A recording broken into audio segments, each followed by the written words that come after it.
Hey guys, what's up? In this tutorial we're going to show you how you can apply animations to texts you insert into your video clips on Microsoft Clipchamp. So let us get started. So guys, navigate to the video project with the video clip and the text box. I will go with this example text box here. Now, as far as I know, there is no direct way to, for example, animate the text to make it move, for example, from one position to the other during the video clip here on Clipchamp, but there are text effects that are close to text animations. Let me show you how to apply these. So what you want to do is select the text either here on your text track or timeline or here in the frame, and then click into effects here on the right hand side and go through that menu of text effects.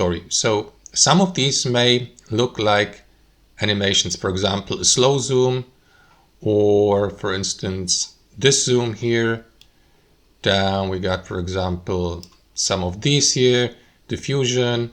So you will need to find out which one of these, or this one here, for instance. Let us go with this, and then you may, for instance, adjust the speed here, and you will see an animation like this.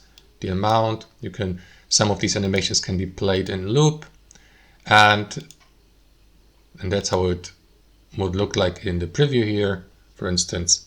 So guys, that's it. Thanks for watching and have a fantastic day.